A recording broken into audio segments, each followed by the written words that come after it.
semuanya tentang matanul hadis dan matanul Quran, termasuk juga pemahaman yang ada di dalamnya, tafsirnya yang ada di dalamnya, pemahaman hadis yang ada di dalamnya. Itu semuanya harus ada gurunya, mulsalsal sampai Kanjeng Nabi. Ini namanya ilmu dan ini namanya cahaya. Ini yang namanya khususiyahnya Nabi besar Muhammad SAW yang tidak dimiliki oleh orang-orang yang lain, para jemaah. Tidak boleh, tidak dimiliki oleh Nabi Isa, tidak dimiliki oleh Nabi Musa, tidak dimiliki Nabi Ibrahim. Bahwa Al-Quran ini terjaga sampai hari kiamat. Terjaga lafadznya, terjaga kandungannya, dan terjaga tafsir yang ada di dalamnya dari dada-dadanya para alim ulama yang musalsal cahayanya sampai Nabi Muhammad SAW. Lah, inilah adanya pondok pesantren, para jemaah. Nggak paham gitu? Kalau tidak ada sanad seperti ini, ya orang berbicara semaunya. Orang berbicara semaunya. Membitah-bitahkan orang dan sebagainya ya. Para jamaah yang mulia, sanad ini ibarat instalasi listrik itu adalah stromnya. Itu adalah strom, ngerti lagi strom gitu kan?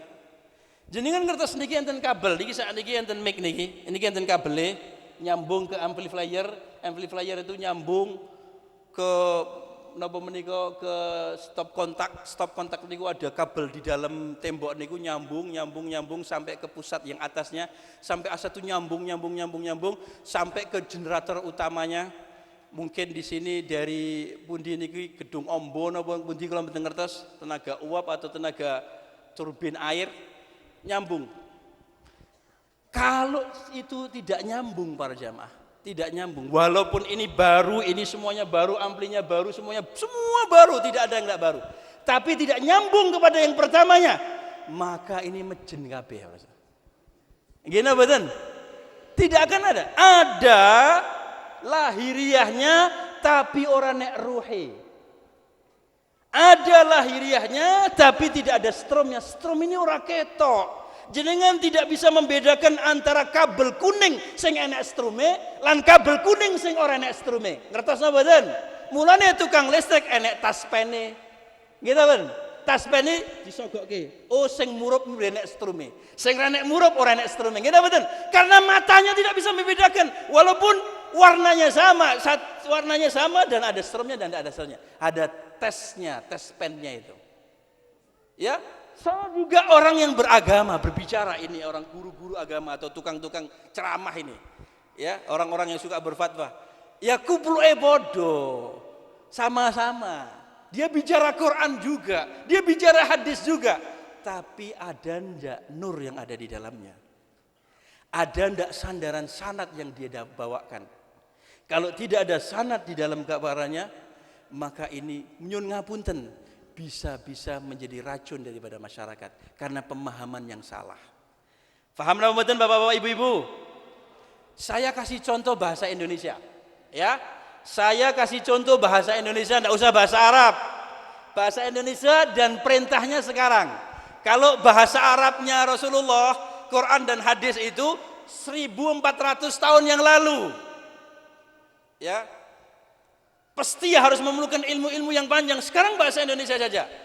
Kalau ada sebuah perintah bahasa Indonesia yang menangkap perintah itu tidak tahu kondisi sang yang memerintah, dia akan menjalankan salah. Bener ning ora bener kata orang Jawa. Napa? Betul ning ora bener. Contoh, saya berperintah kepada pembantu saya, ambilkan air. Mbak, jikokno aku banyu. Kira-kira pembantu saya paham enggak dia orang Jawa? Paham. Mbak, tolong ambilkan saya air. Tapi pembantu saya ketika saya memerintah, dia hanya mendengar suara saya, tidak tahu kondisi saya ketika saya memerintah. Ketika saya memerintah itu, saya di meja makan. Tahu-tahu dia ngambil air saember. Ya. Kira-kira dia benar apa enggak ngambil air? Dia benar tapi enggak benar. Mbak, aku neng meja makan, aku nek ngomong tak jikono aku banyu, berarti itu banyu dienggo ngombe. Ora banyu dienggo cewek. Iya toh? Benar dia tapi tidak benar. Kalau ketika saya memerintah, Mbak ambilkan saya air.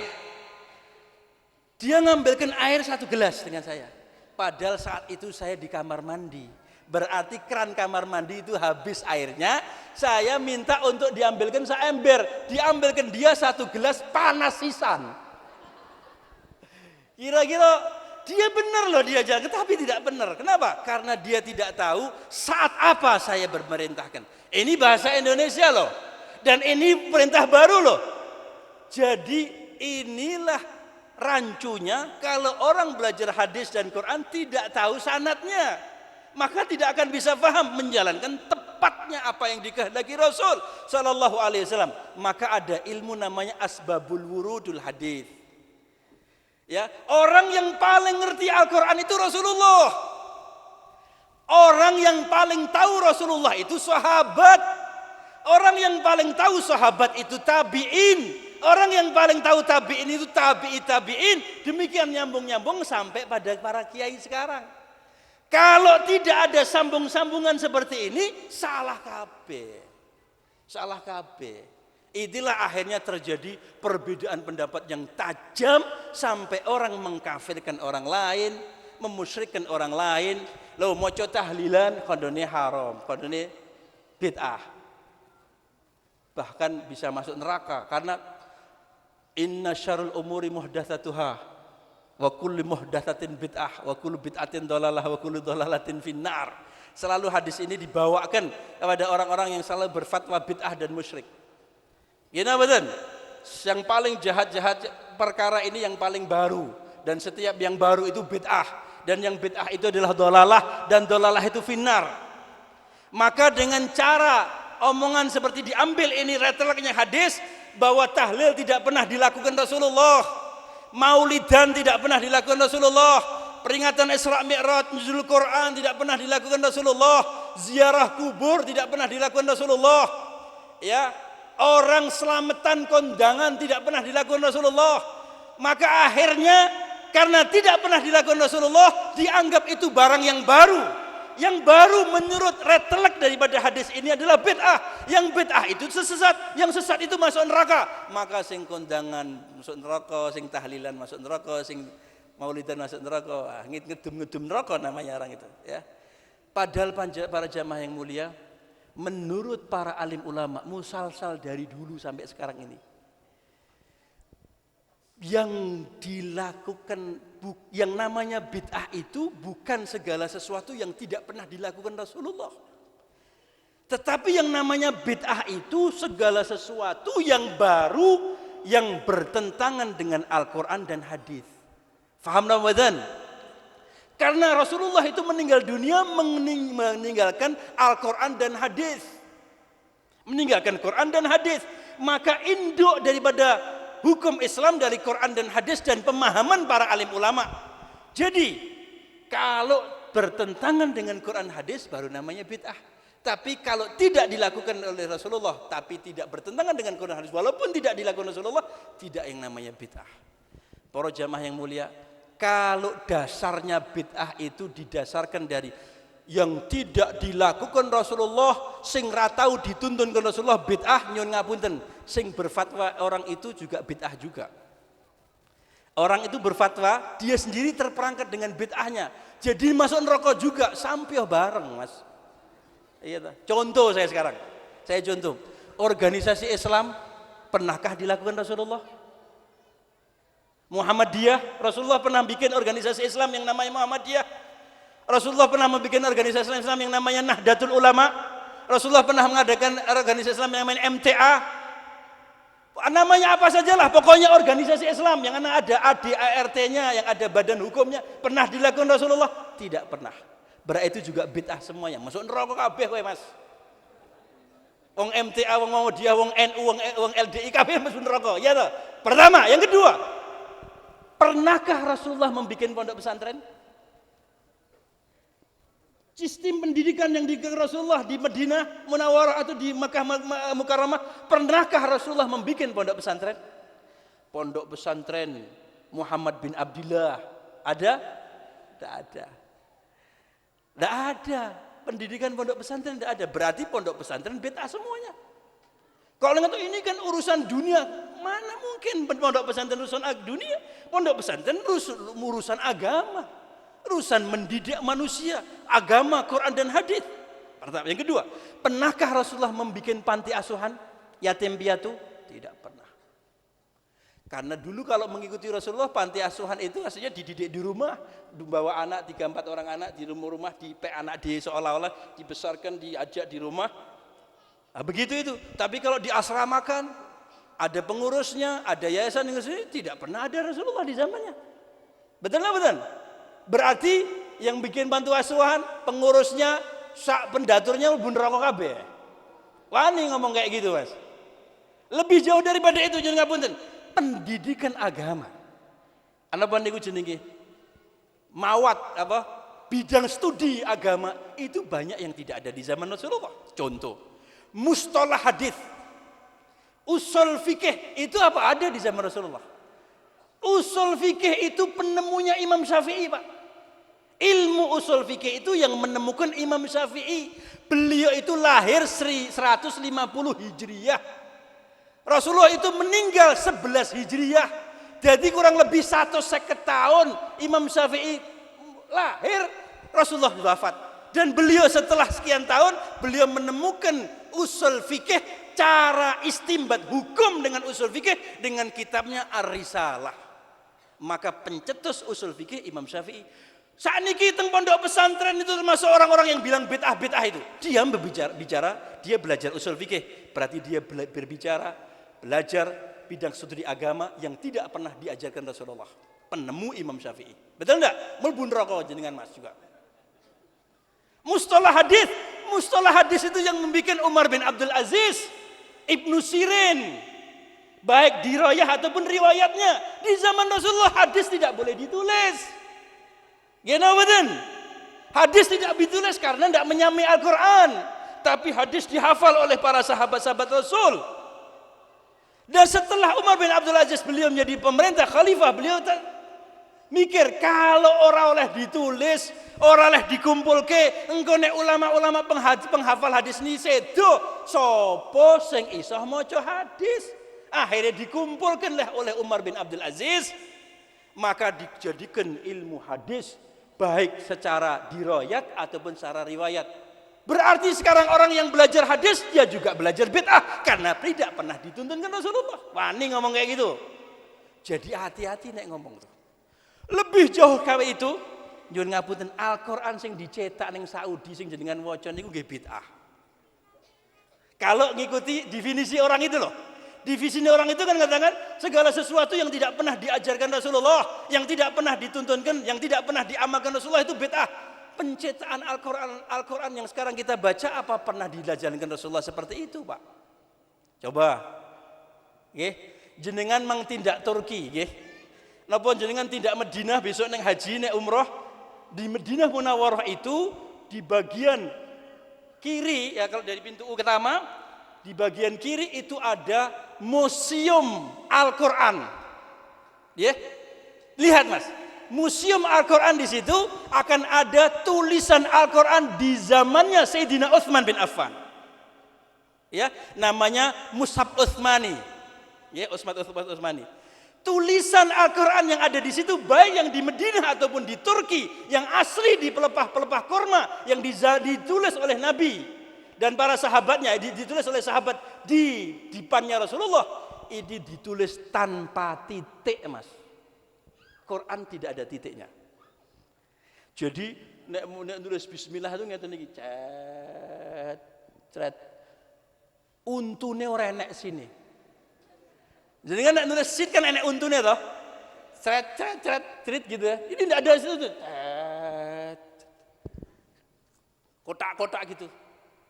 Ba ora enek titike, ba ta ora enek titike, sa sin shot dal dan enek beda-bedane. Ning wong ndek ben iso maca. Sebab napa rasa bahasanya tinggi itu ngerti nek iki mesti ba lan ini mesti kasrah diwaca bismi. Dan ini mesti bismi habis itu mesti mimnya itu mim kasrah karena ada ba berarti itu adalah masuknya harfu jar. Ngerti kabeh sing maca. Jone kok zaman dulu mbah saya itu kalau maca Quran ra nek titike, Pak. Bapak saya itu orang Arab, bapak saya itu orang Yaman. Kalau maca Quran tidak ada titiknya. Quran itu masih ada tanpa titik. Beliau bisa baca.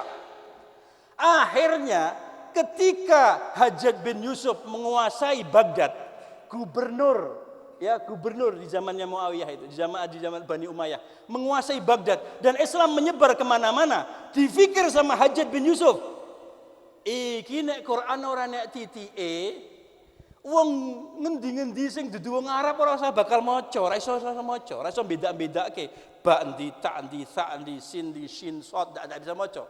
Akhirnya ide beliau mengumpulkan para ulama-ulama lughah, para ulama-ulama yang ahli bahasa Arab, baik dari Kufah, dari Basrah, dikumpulkan sama beliau, memikirkan, merumuskan penelitian dalam bahasa Arab. Akhirnya dititiilah bahasa Arab. Dibedakan nek ba kuwi titik ngisor, nek tak kuwi titik dhuwur loro, nek sa itu telu, sin itu bedanya dengan shin seperti itu, sod dengan dot seperti itu, dibeda-bedakan seperti itu dengan titik. Akhirnya Quran dicetak dengan pakai titik. Sing menemukan siapa? Hajjaj bin Yusuf dengan ulama-ulama. Berapa tahun beliau hidup? 200 tahun setelah wafatnya Rasulullah. Berarti Qur'ane sing gane bid'ah-bid'ah niku mang delok Mas, Qur'an menek titik era. Oh, enek titik berarti kowe mlebu neraka juga, Mas. Karena titik Al-Qur'an tidak ada zaman Rasulullah kok jenengan maca Qur'an nek titike. Ngene mboten? Barang dititiki wong Wonogiri ya iso ora iso maca. Tetap ora iso maca sebab gundulan. Gitu betul. Akhirnya kalih pemerintah Saudi diharokati, disandangi wong kene ngatakan, ya toh?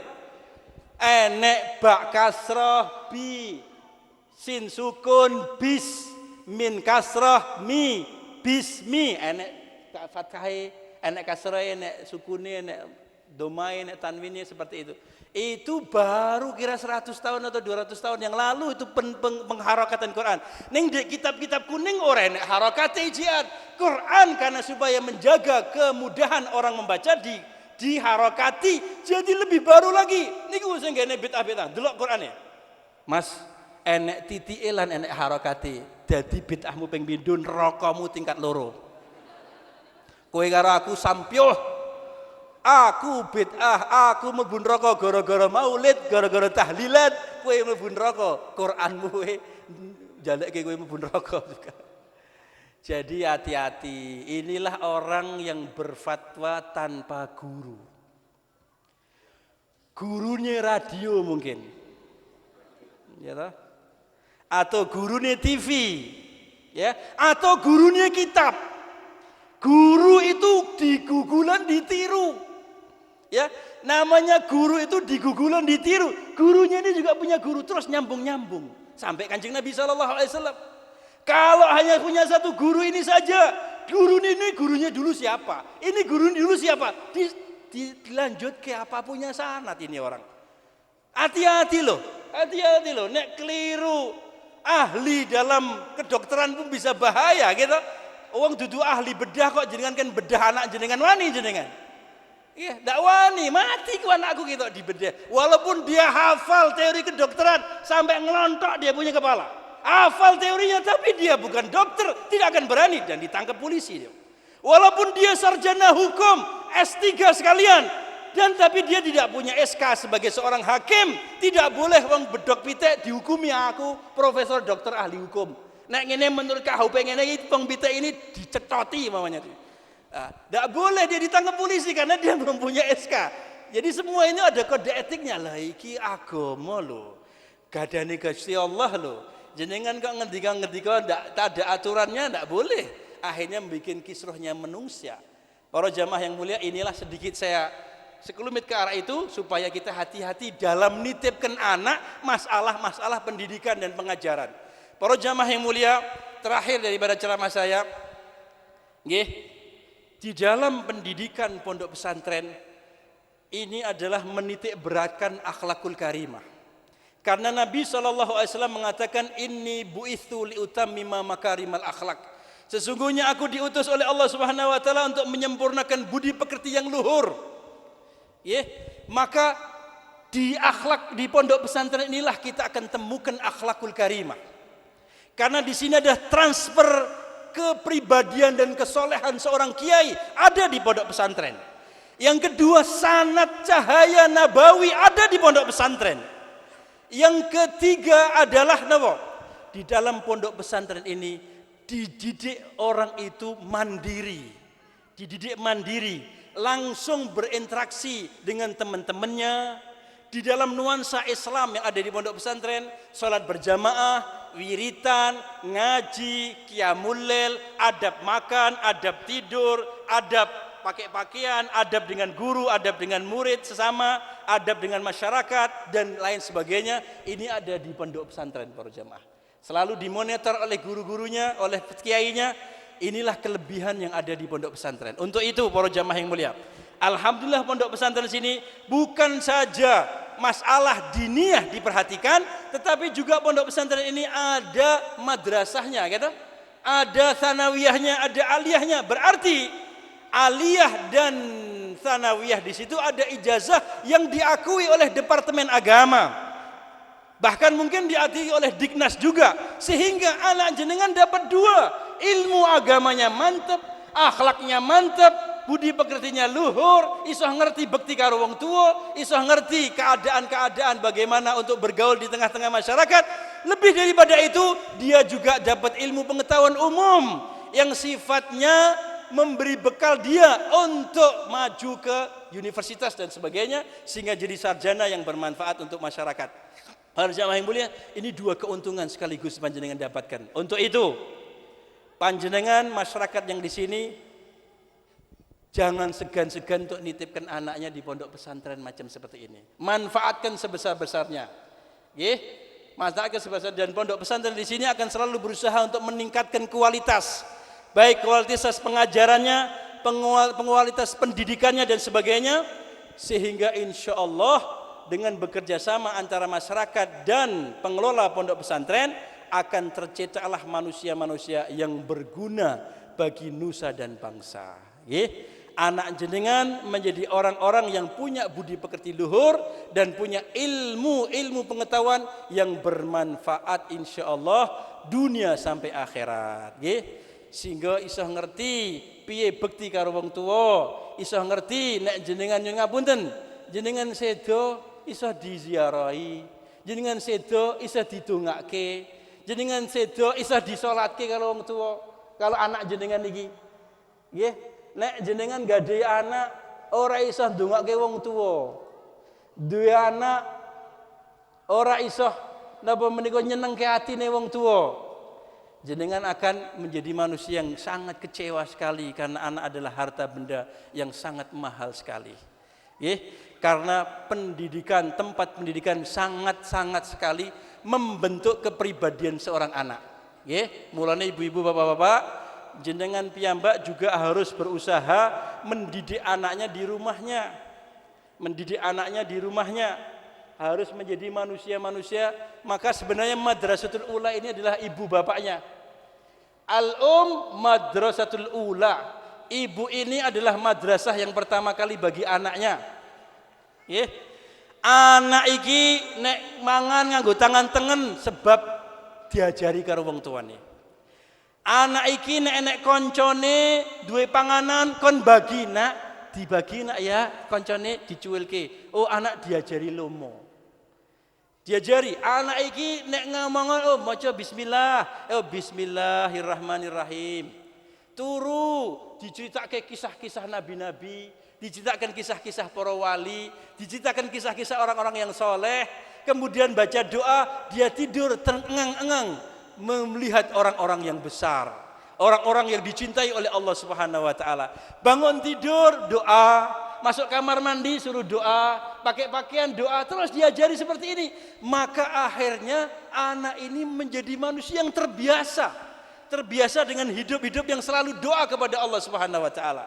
Nek ngomong aja kasar-kasar, aja sok nempilingi anak. salah ditempiling, wah anak jenengan jadi tukang tempilingan nanti ya. Nggih. Terus aja misuh-misuh karo ibu karo bapake gendro perkara apa? Perkara memean atau perkara utang. Misuh bapake misuh mboke balas misuh, anake ndelok. Oh, ngono carane ya. Carane ngono. Ini pendidik ini pengajaran yang termahal bagi dirinya. Akhirnya anak jenengan fasih misuh. Bapake ya drindil nek misuh, nggih mboten? Terus aja nyumpahi anak. Nek salah itu anak aja disumpahi. Anak dikirik-kirik gitu. Nek anake kirik bapak mboke apa? Iya toh?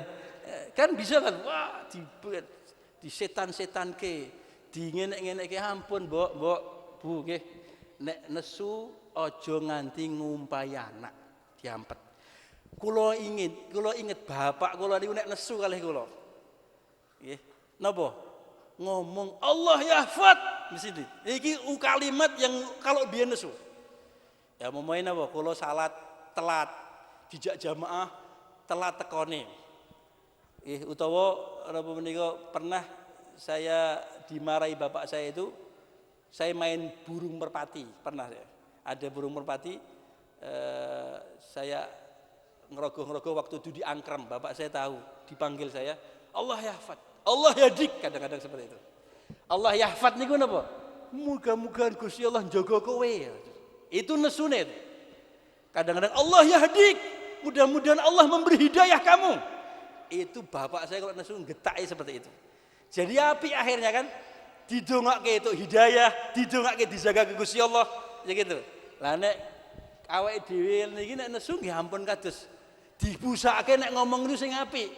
Munculnya itu kalimat-kalimat yang bagus sebab anak nikilah harta yang paling mahal. Anak inilah pelanjut daripada panjenengan. Moko hati-hati nek didik anak, nggih. Hati-hati nek nyekolahke anak, hati-hati nek bergaul di tengah-tengah keluarga. Nggih, bendina kudu enek darusan Quran. Nggih, darusan Quran iki kudu enek. Entah maghrib kah, napa isya kah, napa bar subuh kah, sadurunge sekolah itu anak harus ada darusan. Hanya 10 menit dengan anaknya atau 15 menit baca Quran bareng-bareng ibu bapaknya. Itu Pak, itu teringat sampai kita tua. Bapak saya dulu Masya Allah, saya diajak Quran, saya diajak ini, seperti itu. Jadi apa kepribadian ibu dan kepribadian bapak ini terekam penuh dengan hati dan pikiran anak. Masya Allah, bapak saya dan ibu saya itu menjadi idola bagi diri saya. Bagaimana dulu beliau punya akhlak, bagaimana dulu beliau wiritannya, bagaimana dulu beliau ngajinya, bagaimana dulu beliau tahajudnya, itulah menjadi merasuk dalam hati kita. Maka bagaimana kita pun demikian dan dibantu dengan pondok pesantren, insya Allah terlatih anak panjenengan untuk beramal-amal yang demikian ini. Mudah-mudahan insya Allah kita doakan putra putri jenengan menjadi putra putri yang bermanfaat, jadi putra putra hidayah, putra putra yang selamat dunya lan akhirat. Monggo kita ndonga sareng-sareng nggih. Kula tuntun maca istighfar, bar maca istighfar kita ndonga. Astaghfirullahaladzim. Monggo. Astaghfirullahaladzim. Astaghfirullahaladzim. Wa atubu ilaih. Tubna ilallah.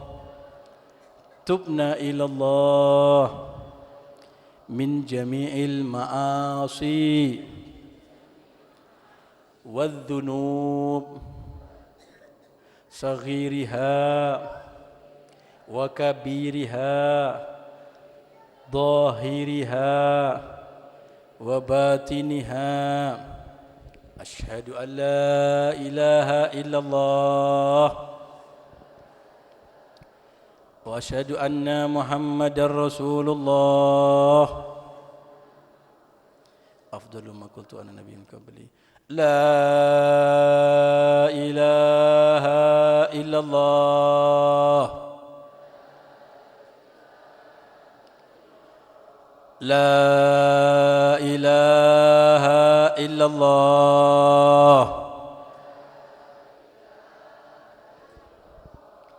لا إله إلا الله محمد رسول الله صلى الله عليه وعلى آله وصحبه وسلم kalimatul haq alaina hiya wa lana mudwan insyaallah minal aminin amin ya rabbil alamin alhamdulillahi rabbil alamin Allahumma salli wa sallim ala sayidina Muhammadin miftahi babi rahmatillah adada ma fi ilmillah salatan wa salaman daimaini bidawami mulkillah wa ala alihi wa sahbihi ya Allah ya awalan awalin wa ya akhir akhirin wa ya dzal quwwatil matin ya rahim sakin ya arhamar rahimin ya arhamar rahimin ya arhamar rahimin irhamna wa walidina wa jami'al muslimin wa farrij anna wal muslimina ya rabbal alamin nas'aluka al-afwa wal afiyah wal mu'afata da'imah fid dini wad dunya wal akhirah Allahumma inna nas'aluka mujibati rahmatik wa azaima maghfiratik wal ghanimata min kulli birrin was salamata min kulli ithim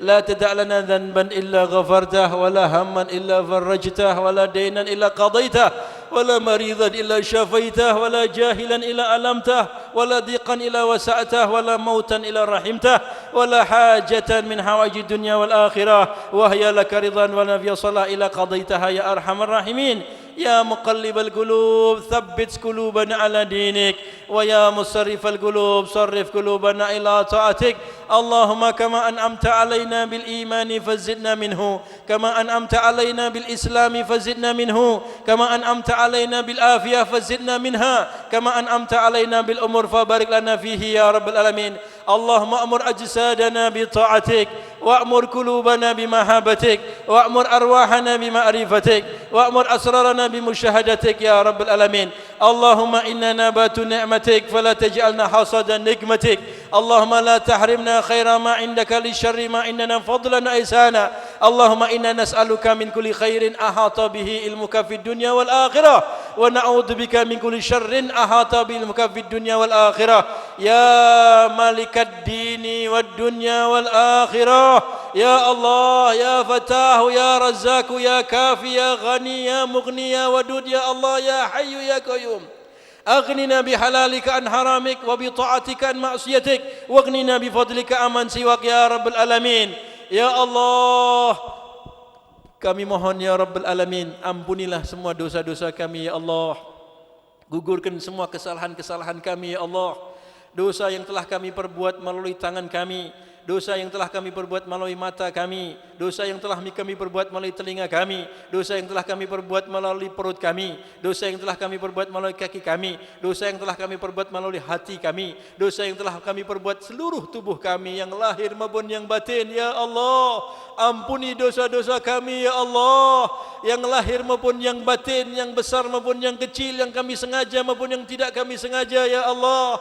Ampuni pula dosa guru-guru kami ya Allah, para pendidik-pendidik kami, para kiai-kiai kami dan para muallim kami ya Allah, yang masih hidup panjangkan umurnya dalam ketaatan kepadamu, yang sudah meninggal dunia ampuni dosa-dosanya dan masukkan surga Firdaus bersama Nabi Muhammad sallallahu alaihi wasallam. Ampuni pula dosa kedua orang tua kami dan nenek moyang kami ya Rabbal Alamin, yang masih hidup di antara kedua orang tua kami, ampuni dosa-dosanya, panjangkan umurnya dalam ketaatan kepadamu, berilah kemurahan rezekinya, berilah kesehatan jasmani dan rohaninya, dan jika engkau ambil nanti berilah husnul khatimah dalam kematiannya. Ya Allah, ibu dan bapak kami dan orang tua-tua kami yang telah wafat meninggalkan kami, yang sekarang membujur kaku di alam barzah, dan guru-guru kami ya Allah, pandanglah mereka dengan pandangan rahmat-Mu, jangan kau pandang mereka dengan pandangan kemurkaan-Mu ya Rabbal Alamin. Ampuni dosa-dosanya, gugurkan kesalahannya ya Allah, kumpulkan arwah-arwahnya bersama arwahnya para nabi dan para rasul, khususan Sayyidul Mursalin Nabi besar Muhammad sallallahu alaihi wasallam. Ya Allah, luaskanlah kuburnya seluas mata memandang, Jadikanlah kuburan-kuburan mereka sebagai taman-taman surga. Jangan kau jadikan kuburnya mereka sebagai lubang api neraka. Ya Allah, kasihanilah orang tua kami ya Allah, sebagaimana mereka mengasihani kami ketika bayi. Tolonglah mereka ya Allah, sebagaimana mereka menolong kami ketika bayi. Ya Allah, ampuni pula dosa keluarga kami, istri kami, suami kami, putra-putri kami dan famili-famili kami. Ampuni dosa-dosanya ya Allah. Jadikan rumah tangga kami rumah tangga yang sakinah, yang mawaddah warahmah. Jadikan rumah kami adalah surga kami ya Allah. Jadikan rumah kami adalah surga kami ya Allah. Keluarkan dari rumah kami orang-orang yang menggembirakan hati Rasulullah, yang menjadikan orang-orang yang ridha kepadamu, yang diridhai olehmu ya Rabbal Amin. Ya Allah, jadikanlah putra-putri kami manusia-manusia yang memiliki budi pekerti yang luhur dan akhlakul karimah. Putra-putri yang bisa menggagalkan kebanggaan kami dunia dan akhirat. Putra-putri kami yang bisa berbakti kepada kami, menggembirakan hati kami dan menolong kami dunia dan akhirat. Ya Allah, jadikanlah putra-putri kami putra-putri ya Allah yang saleh dan salehah. Jadikan putra-putri ya Allah yang bisa mengangkat derajat kami dan bangga untuk kami dunia dan akhirat. Putra-putri yang nujaba, yang atqiya, yang ulama al-amilin, فقههم في الدين ويعلمهم تعليم جعلهم من المحبوبين من المحبين من المرعيين من المنظورين من المحفوظين يا رب العالمين. Ya Allah ya Rahman Rahim ya Hayyu ya Qayyum, kami titipkan pendidikan anak-anak kami kepadamu ya Allah, dan Engkaulah sebaik-baik penerima titipan. Mereka hidup di zaman yang penuh kerusakan, namun riayah dan hidayahmu yang menentukan. Berikan mereka hidayah, berikan mereka riayah, sehingga mereka menjadi manusia yang saleh, sehingga mereka menjadi manusia yang benar, yang akhlaknya, budi pekertinya dan berguna bagi nusa dan bangsa dan agama. Ya Rabbal Alamin. Ya Allah, ya Allah, ya Hayyu Qayyum. Demikian juga anak-anak didik kami, murid-murid kami, santri-santri kami dan orang-orang yang mencintai kami semuanya ya Allah. Jadikan mereka orang-orang yang berguna. Jadikan mereka ulama nujaba atqiya yang mahbubin du'atul amilin ya Rabbal Alamin. Ya Allah, ya Hayyu ya Qayyum. Jadikan pesantren Gani Tirta Asri ini ya Rabbal Amin pesantren yang manfaat, yang penuh dengan barakah dan penuh dengan rahmat-Mu ya Rabbal Amin. Keluarkan dari pesantren ini orang-orang yang bermanfaat dunia dan akhirat, para nujaba, para atqiya, para ulama, para auliyaus salihin ya Rabbal Amin. Ya Allah, dan para pendahulu-pendahulu pesantren ini, Mbah Kiai Idris dan kakek moyangnya dan orang-orang yang peduli dengan pesantren ini, baik fikirannya atau harta bendanya, mudahkanlah semua urusannya ya Allah. Tolonglah semua kehidupannya ya Rabbal Alamin. Ya Allah, panjangkan umurnya, berikan kesehatan jasmani dan rohaninya, dan kabulkan semua hajat-hajatnya ya Allah. Ya Hayyu ya Qayyum. Para pengurus pesantren ini, para pendidik di pesantren ini, para gurunya, para santrinya, dan para pengasuh yang ada di pondok pesantren ini ya Allah, panjangkan umurnya, tolonglah semua dalam kehidupannya ya Allah. Berikan mereka orang hajat-hajat mereka ya Rabbal Alamin. Ya Hayyu ya Qayyum, ya Dzal Jalal Ikram, ya Arhamar Rahimin, ya Arhamar Rahimin, ya Arhamar Rahimin, ya Arhamar Rahimin. Masyarakat yang ada di sekitar ini ya Allah, yang ada di desa ini, yang ada di kelurahan ini, yang ada di kecamatan sini, di kabupaten sini ya Allah, berikan mereka keamanan, berikan mereka ketentraman, berikan mereka kebahagiaan, berikan mereka hidayah dunia dan akhiratnya ya Allah. Jadikan mereka orang-orang yang berbakti kepadamu, menjalankan ibadah dan taat kepadamu dan meninggal dunia semuanya dalam keadaan husnul khatimah ya Rabbal Alamin. Ya Allah, ya Hayyu ya Qayyum. Masih banyak hajat-hajat kami Allah. Kami hadir ini semuanya, ibu-ibu, bapak-bapak dan saudara sekalian ini semuanya Allah. Kami ini semuanya punya hajat ya Allah. Kami tengadahkan tangan kami ya Allah untuk meminta hajat kepadamu ya Rabbal Alamin. Dan Engkau adalah Tuhan yang akan mengabulkan semua hajat-hajatnya hamba-hamba yang meminta hajat. Ud'uni astajib lakum, janjimu ya Allah, ud'uni astajib lakum. Nahnu nad'uka kama amartana, fajib do'ana kama wa'atana ya Rabbal Alamin. Ya Hayyu ya Qayyum, ya Hayyu ya Qayyum. Kabulkan hajat-hajat kami. Yang punya hutang di antara kami yang hadir, bayarlah hutang-hutangnya. Mudahkanlah semua rezekinya yang hadir tempat ini, karena ada sempit rezekinya ya Allah. Jadikan rezekinya yang luas, yang berhenti rezekinya jalankanlah, yang sedikit rezekinya tambahkanlah, yang rezeki kami ada di langit turunkanlah, rezeki kami yang ada di bumi keluarkanlah, rezeki kami yang ada di laut entaskanlah, rezeki kami yang sedikit banyakkanlah, rezeki kami yang haram sucikanlah ya Rabb ya Rabb ya Harab ya Hayyu ya Qayyum. yang hadir tempat ini. Allah, jika ada yang menginginkan untuk mendapatkan jodoh yang solehah, berikan jodoh yang soleh dan solehah. Yang sudah punya jodoh belum punya keturunan, berikanlah keturunan yang soleh dan solehah. Yang sudah punya keturunan, jadikan keturunan yang soleh dan solehah ya Rabbal Alamin. Ya Hayyu ya Qayyum, ya Hayyu Qayyum, ya Dzal Jalali Ikram, ya Arhamar Rahimin. Nas'aluka min khairi ma sa'alaka minhu abduka wa nabiyyuka Muhammadun sallallahu alaihi wasallam wa ibadika salihun, wa na'udzubika min syarri ma sta'adzaka minhu abduka wa nabiyyuka Muhammadun sallallahu alaihi wasallam wa ibadika salihun, wa antal musta'an wa alaikal balag, wa la haula wa la quwwata illa billahil azim. Ya Allah, jadikanlah akhir kalamuna inda ajaluna qaula la ilaha illallah Muhammadur Rasulullah SAW, dengan kami semuanya meninggal dunia dengan husnul khatimah, masuk surga bersama Nabi Muhammad sallallahu alaihi wasallam. Wa sallallahu ala sayidina Muhammadin nabi ummi wa ala alihi wa sahbihi wasallam, walhamdulillahi rabbil alamin. Bisiril Fatihah.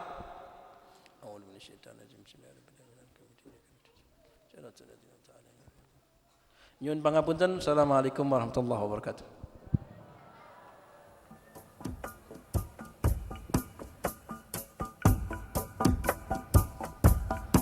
Hadirin hadirat rahimakumullah, dengan berakhirnya doa dari beliau Habib Soleh Al-Jufri, pengasuh Pondok Pesantren Darul Mustafa Karangpanjang Karanganyar, maka berakhir pula acara haflah akhirus sana Pondok Pesantren Gani Tirto Asri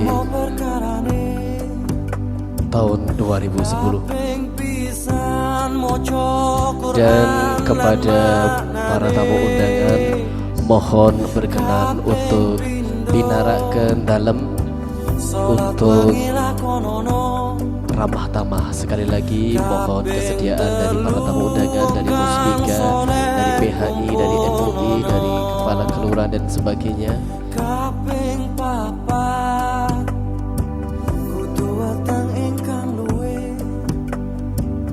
Untuk dinarakan dalam untuk ramah tamah, dan kami ucapkan banyak terima kasih kepada kaum muslimin muslimat yang telah hadir dalam acara haflah akhirus sana pada siang hari ini. Semoga Allah selalu memberi ridha kepada kita semua. Dan dari awal sampai akhir kami banyak kesalahan. Sebelum kami tutup, mohon kepada seluruh alumni untuk kumpul di gedung MTS Al-Ma'arif 1 Tirtomoyo. Dari kami mohon maaf. Wassalamualaikum warahmatullahi wabarakatuh.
Ada 5 perkaranya.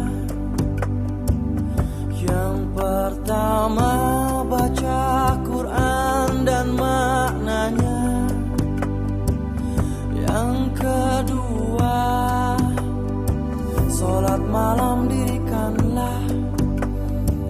Yang ketiga, berkumpullah dengan orang soleh.